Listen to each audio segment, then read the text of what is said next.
நான் உங்களுடன் மயூரி. இன்னைக்கு நம்ம பார்க்க போகிற எழுத்தாளர் சியாராம் சரண் குப்தஜி. இவர் எழுதினது கோட்டார் அவர் குட்டீர்னு ஒரு கதை. கோட்டார்னா பறவைகள் வாழற ஒரு சின்ன கூண்டு பொந்துன்னு சொல்லுவாங்க. குட்டீர்னா ஹட், ஒரு குடிசை. அதுக்கும் இதுக்கும் என்ன கனெக்ஷன் இந்த கதையில் பார்ப்போமா? இதில் பார்த்தீங்கன்னா புத்தன் ஒரு வயதான கேரக்டர். அவருக்கு பக்கவாதம் கால் கை விழுந்திருக்கும், அசைய முடியாது, படுக்கையிலே படுத்துட்டு இருப்பார். கோகுல்ன்றது அவருடைய பையன். முதல்ல இந்த கதையை இந்த எழுத்தாளர் எப்படி ஆரம்பிப்பார்னா, ஒரு மரத்தை காட்டுவார். அந்த மரத்தில் 2 பறவைகள் இருக்கும். ஒரு அப்பா பறவை, ஒரு மகன் பறவை. அதுங்க ரெண்டும் பார்த்தீங்கன்னா சாதக பட்சி அப்படின்னு சொல்லுவாங்க. நம்ம நாட்டில் ஒரு காலத்தில் அந்த மாதிரி பறவைகள் வாழ்ந்துட்டு இருந்தது. அதுங்க பார்த்தீங்கன்னா தலை குனிஞ்சி தண்ணி குடிக்கவே குடிக்காது. அப்படின்னு பார்த்தா நிலத்தில் இருக்கிற தண்ணீரை அந்த பறவைகள் குடிக்கவே குடிக்காது. குடிக்க முடியாதுன்னு இல்லை, குடிக்காது. வானத்தில் மழை பெய்யும் பொழுது தான் தன்னுடைய அழகை மேகத்துக்குள்ளவே போய் தண்ணீரை உறிஞ்சி எடுத்து குடிக்கிற திறமை படைத்த அந்த பறவைகள். அது பேர் சாதக பட்சின்னு சொல்லுவாங்க. பட்சின்னா பறவை, சாதக பட்சின்னு சொல்லுவாங்க. அந்த மாதிரி அந்த இனமே நம்ம நாட்டில் இப்போ அழிஞ்சு போச்சு. உலகத்திலே நம்ம நாட்டில் தான் இருந்தது. நிறைய புராண கதையிலெல்லாம் அதெல்லாம் எழுதியிருப்பாங்க அதுங்க அந்த பறவைகளை பற்றி. முதல்லலாம் பார்த்தீங்கன்னா மழை பெய்துக்கிட்டே இருக்கும். 4 நாளைக்கு ஒரு முறை ஒரு நாள் பெய்யும், வாரத்துக்கு ஒரு நாள் மழை பெய்யும். ஸோ அதுங்களுக்கு தேவையான தண்ணீரை மழையிலேருந்தே குடிச்சிக்கிட்டு உயிர் வாழக்கூடிய திறமை படைத்த பறவைகள். சரி, இப்போ இந்த 2 பறவையும் மரத்தில் உட்காந்துட்டு இருக்குதுங்க.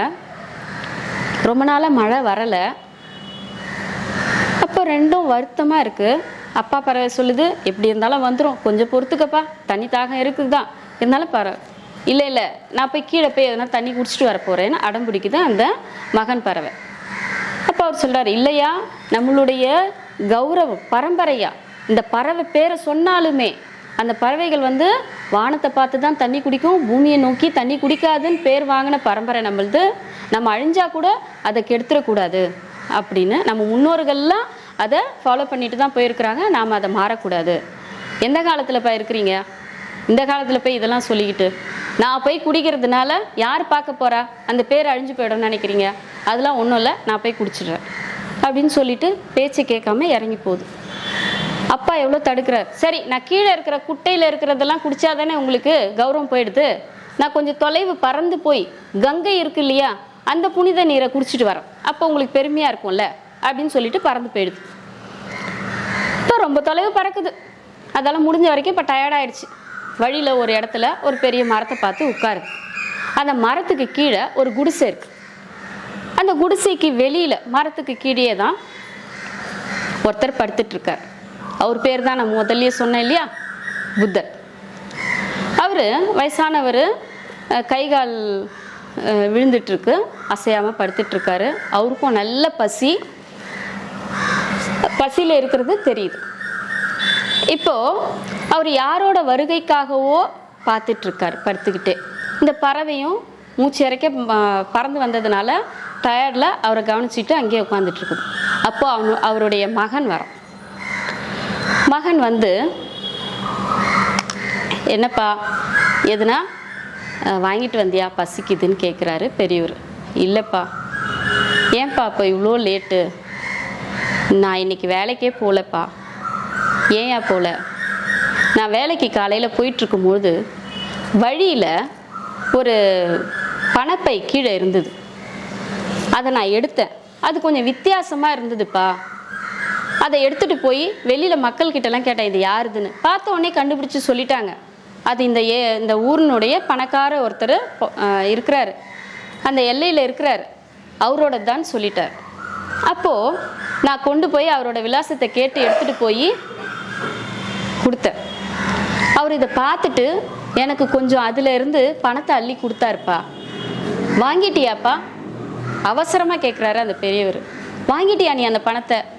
இல்லைப்பா, நீங்கள் தானே சொல்லியிருக்கீங்க, எத்தனை முறை சொல்லியிருக்கீங்க, சும்மா யாராச்சும் கொடுத்தா அதை வாங்கி அதில் உணவு வாங்கி சாப்பிட்டா அது நமக்கு பாவத்துக்கு சமம்ப்பா. நாம் உழைச்சி தான் சாப்பிட்ணுன்னு எனக்கு நீங்கள் சின்ன வயசுலேருந்து சொல்லி கொடுத்துருக்கீங்க. அதனால் நான் அந்த பணத்தை வாங்கலைப்பா, கொடுத்துட்டு வந்துட்டேன். அதனால தான்ப்பா இவ்வளோ லேட் ஆயிடுச்சு. பரவாயில்லப்பா, எனக்கு ரொம்ப பெருமையாக இருக்குது.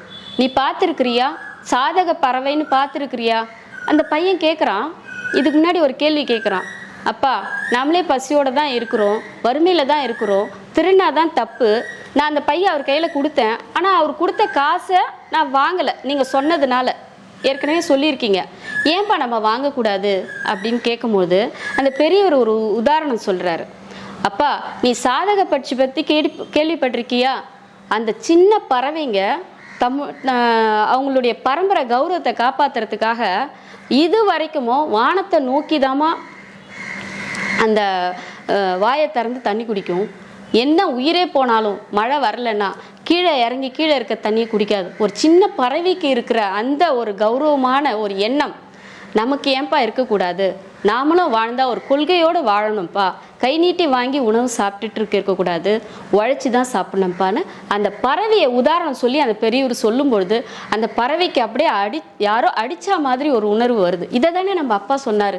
நம்மளை தான் இந்த ஜனங்க எல்லாருமே ஒரு உதாரணமாக சொல்லிட்டு இருப்பாங்க, அதை நீ கெடுத்துறாதாப்பான்னு எங்கள் அப்பா என்னை கெஞ்சி கேட்டுக்கிட்டாரே. நான் இப்போ இந்த தவறு செய்ய வந்துட்டேனே, நான் உடனே எங்கள் அப்பா கிட்ட போகிறேன்னு சொல்லிட்டு திரும்பி அந்த பறவை போகுது. ஒரு பரம்பரையாக ஒரு உதாரணம் சொல்லிக்கிட்டே வராங்க. அதை தன்னால் கெடுத்துடக்கூடாதுன்னு ஒவ்வொரு பறவையும் நினச்சதுனால தான் இன்றைக்கி அதுங்க பேர் நிலச்சி இருக்குது. அது போகும்போதே கருமேகம் சூழ்ந்து வருது. அப்போது அப்பா, என்னப்பா பண்ண, போயிட்டியாப்பா, குடிச்சிட்டியான்னு கேட்குறாரு. இல்லைப்பா, இப்பொழுதும் நான் குடிக்கல, இனிமேலும் நான் அந்த மாதிரி போய் குடிக்க மாட்டேன். இதோ மழை வந்துருச்சு, நம்ம 2 பேரும் குடிப்போம்னு சொல்லிட்டு வானத்தில் வட்டம் மிட்டு 2 பறவைகளும் சந்தோஷமாக நீர் குடிக்கிறதா இந்த கதையை முடிக்கிறாரு அந்த எழுத்தாளர். நன்றி, வணக்கம்.